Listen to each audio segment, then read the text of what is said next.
Hi guys! Once again, this is me, your Ate Jen, ang inyong Ate Jen Palangaram Vlogger. So for today's video mga ka-idol ay hindi siya nagtatanong. So nag-comment si Ate Jens Bees. O yan.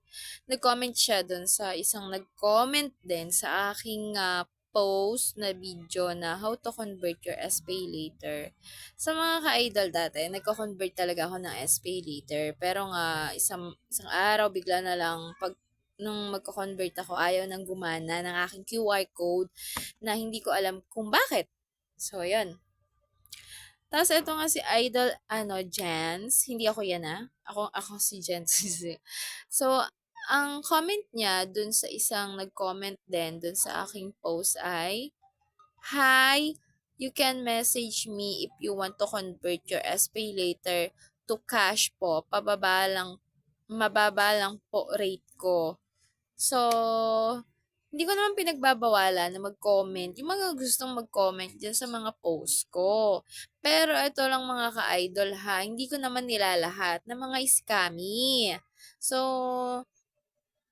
mga ka-idol, kung halimbawa kayo ay nagko-convert ng SPay later, ay sana naman, huwag nyo naman singilan ng mataas yung mga nagpapa-convert sa inyo.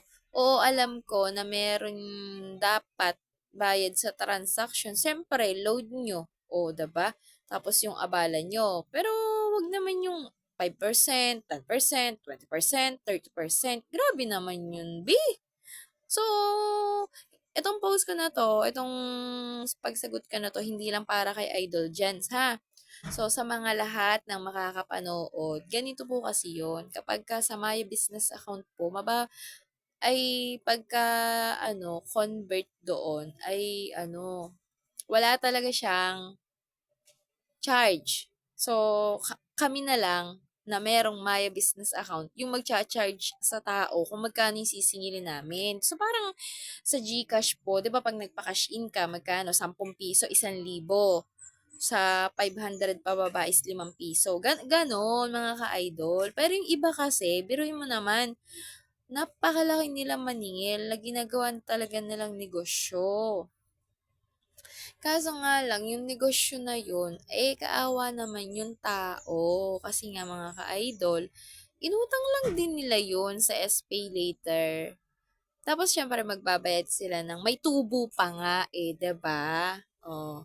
Kaya yung mga nagte-trade, yung magko-convert, sana naman, wag naman gano'n na tinataga nyo porket kayo yung may alam kung paano mag-convert ng SPay later or ng GGives.